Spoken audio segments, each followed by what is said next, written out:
మన ప్రభు రక్షకుడైన యేసుక్రీస్తు ప్రశస్తమైన నామములో మీ అందరికీ మా పరమ యెరూషలేము మినిస్ట్రీస్ ద్వారా హృదయపూర్వకమైన వందనాలు తెలియచేస్తున్నాం. పరిశుద్ధ గ్రంథములో నుంచి జపనయ గ్రంథం 3వ అధ్యాయం 15వ వచనాన్ని చదువుతున్నాం. తాను మీకు విధించిన శిక్షను యెహోవా కొట్టివేసి ఉన్నాడు, మీ శత్రువులు ఆయనను వెళ్ళగొట్టి ఉన్నాడు. ఇజ్రాయేలు రాజు అయిన యెహోవా మీ మధ్య ఉన్నాడు. ఇక మీదట మీకు ఏ అపాయమో సంభవించదు. జపనయ గ్రంథము 3వ అధ్యాయం 15వ వచనంలో చివరి మాటలో మనం చదువుతున్న మాటలో యెహోవా మీ మధ్య ఉన్నాడు, ఇక మీదట ఏ అపాయమో సంభవించదు. దేవుడు మన మధ్యలో నిలిచి ఉంటే, ఒక వ్యక్తిలో నిలిచి ఉంటే కలిగేటువంటి ఆశీర్వాదాలు, జరిగే కార్యాలు ఏమై ఉన్నదంటే ఏ అపాయము వారికి సంభవించదు. చూస్తే ఈరోజు లోకము మీద ఎన్నో అపాయాలు పొంచి ఉన్నాయి, ఎన్నో భయంకరమైనటువంటి పరిస్థితులు దాగి ఉన్నాయి. వాటి విషయంలో మనం చాలా జాగ్రత్తగా మనం గమనించుకొని దేవుడు మన మధ్యలో నిలిచి ఉండాలి. దేవుడు ఎవరి మధ్యలో నిలిచి ఉంటారో వారికి, వారి కుటుంబానికి అపాయమేమి సంభవించదు. కొన్ని అపాయాలు పొంచి ఉన్నాయి కాబట్టి మనం చాలా జాగ్రత్తగా కాపాడుకొని ఆత్మీయ జీవితాన్ని సరిచేసుకోవాలి. యెహోషువ గ్రంథంలో దేవుని వాక్యం ఇక్కడ రాయబడిన మాటలు మనం చదువుతున్నాం. 24వ అధ్యాయం 17వ వచనం చదువుదాం. యెహోషువ గ్రంథము 24వ అధ్యాయము 17వ వచనం. ఇందులో నుంచి ఐగుప్తీ దేశమును దాసీ గృహములో నుండి మనలను, మన తండ్రులను రప్పించిన, మన కనుల ఎదుట ఆ గొప్ప సూచక క్రియలను చేసిన, మనము నడిచిన మార్గములన్నిటిలో నుండి మనం వెళ్ళిన ప్రజలందరి మధ్య మనల్ని కాపాడిన యెహోవా మన దేవుడు. చూసారా, ఆయన అపాయములు రాకుండా కాపాడాడు. దాసీగృహమైనటువంటి ఐగుప్తిలో నుండి పాలు తేను ప్రవహించు దేశమైనటువంటి కానాను దేశమునకు అపాయముల నుండి దేవుడు తప్పించాడు ఇజ్రాయేలు ప్రజల్ని.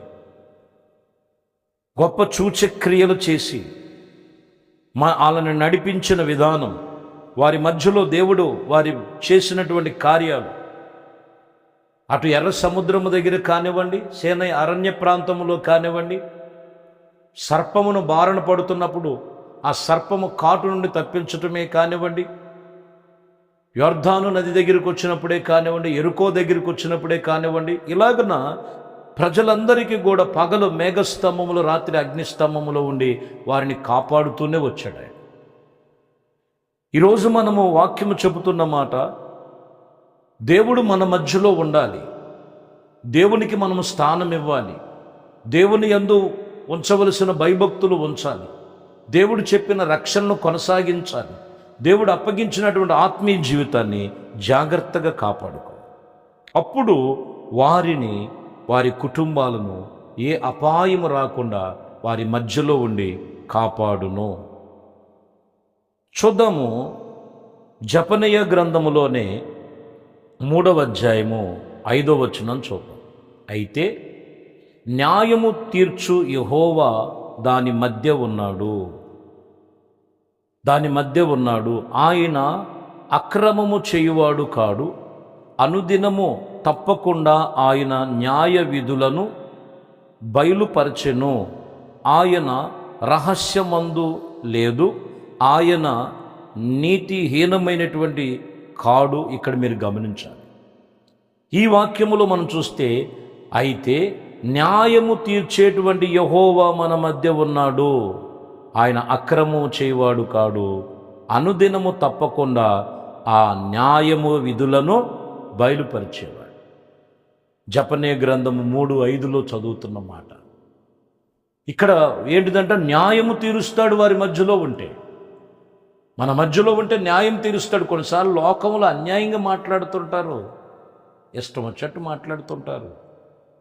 నువ్వు మాట్లాడేది, నువ్వు చేసేది కరెక్ట్గా దేవుడు న్యాయబద్ధముగా ఉన్నప్పుడు న్యాయము తీర్చువాడు దేవుడే. ఏది అన్యాయమో ఏది న్యాయమో దేవుడికి తెలుసు.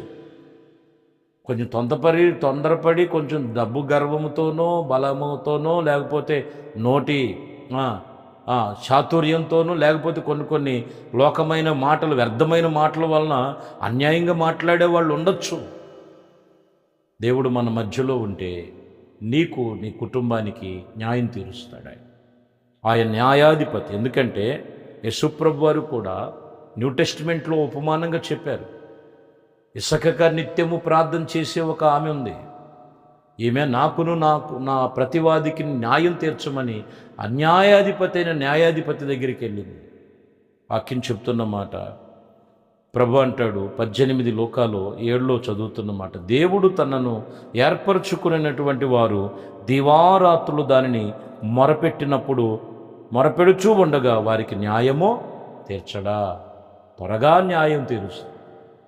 ఎక్కడ మొరపెట్టాలి? దేవుడి దగ్గర. కానీ ఈమె ఎక్కడికి వెళ్ళింది? అన్యాయాధిపతి దగ్గరికి వెళ్ళింది. అన్యాయాధిపతి, నా ప్రతివాదికి న్యాయం తీర్చాయి. నువ్వు నిజముగా మొరపెడితే నేను త్వరగా న్యాయం తీరుస్తా. దేవునికి నిజముగా మొరపెట్టాలి. ప్రభువా, ఈ సమస్య నుంచి, ఈ పరిస్థితుల నుంచి మా మధ్యలో నిలిచి మాకు న్యాయము సమకూర్చు, మాకు న్యాయము చెయ్యి.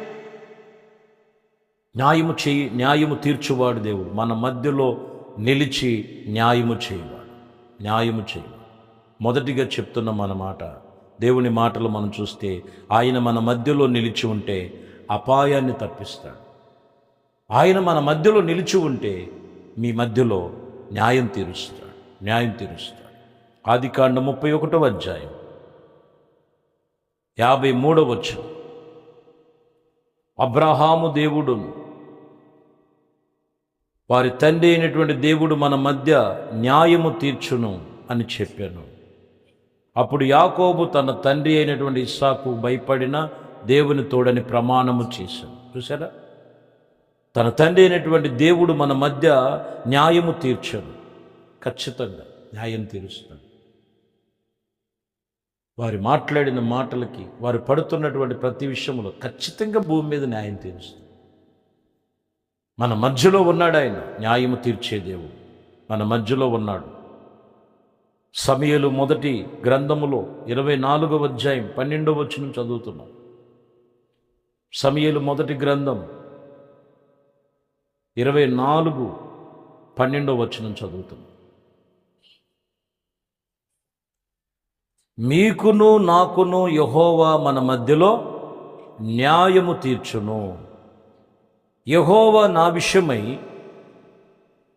పగ తీర్చును గాని నేను నిన్ను చంపను. చూడండి, ఇక్కడ అంటున్న మాటలో దావీదు అంటారు, నీకును నాకును మధ్యలో యెహోవాయే న్యాయం తీర్చు. కాబట్టి ఈ వాక్యములో 3 విషయాలు దాగి ఉన్నాయి. మొదటిగా చెప్తున్న మాట, దేవుడు మన మధ్యలో ఉంటే నీకు ఏ అపాయమో సంభవించు. దేవుడు మన మధ్యలో ఉంటే న్యాయము తీరుస్తాడు. దేవుడు మన మధ్యలో ఉంటే వాక్యం చెప్తున్న మాట, ఇదిగో ఏ విషయములో కూడా కొదువు రానివ్వడు ఆయన. కాబట్టి ఆయన మన మధ్యలో ఉండాలి. ఆయన సన్నిధిలో భయభక్తులతో మనం అనుసరించి నడుచుకునే వారముగా ఉండాలి. అట్టి విషయంలో దేవుడు మనల్ని నియమించుకొని ఏర్పరచుకొని ఉన్నారు. అట్టి కృప దేవుడు మనందరికీ, ఆయన మన మధ్యలో ఉండి నీవు ఏ అపాయములో ఉన్నా, ఏ న్యాయము తీర్చబడాలని మనుషుల వైపు చూసావా, ఆలోచన కలిగి ఉన్నావా, దేవుడు మన మధ్యలో ఉన్నాడు. ఆయనకి స్థానమివు. ఆయన నీ పక్షముగా గొప్ప కనికరము చూపించే దేవుడు. అట్టి విషయంలో ప్రార్థన చేసుకో. నీ గురించి చిన్న ప్రార్థన చేస్తా. మహాపరిశుద్ధుడా, ప్రేమ కలిగిన తండ్రి, దయగలిగిన మా ప్రభువా, మీ శ్రేష్టమైన పరిశుద్ధ నామమును బట్టి మీకు వందనాలు, స్తుతులు, స్తోత్రాలు చెల్లిస్తాం. మీ కృపా దయా సంకల్పమును బట్టి ఇదిగోనైనా అయా, మీరు మా మధ్యలో నిలిచి ఉంటే మాకు కలిగిన సమస్తము చుట్టూ అపాయములు పొంచి ఉన్న ప్రతి అపాయములు తొలగిపోవునుగాక. ఇదిగో మా మధ్యలో నిలిచి న్యాయము తీర్చువాడవని, మీరే న్యాయము తీర్చు. అన్యాయముగా మాట్లాడుతున్నాను, అన్యాయముగా వ్యతిరేకంగా లెగుస్తున్నాను, అన్యాయముగానైనా అయ్యా విరోధముగా కొన్ని తలపెడుతున్నటువంటి తలంపులన్నీ యేసు నామములో లయమైపోవును. ప్రతి బిడలు ఎవరైతే ప్రార్థనలు ఏకేపిస్తున్నారో వారి మధ్యలో మీరుండి ఈ కార్యములన్నీ నెరవేర్చమని యేసు క్రీస్తు పరిశుద్ధ నామములో ప్రార్థించి వేడుకొనుచున్నాము తండ్రి. ఆమె. దేవుడు మిమ్మల్ని దీవించి ఆశీర్వదించునుగాక. ఆమె.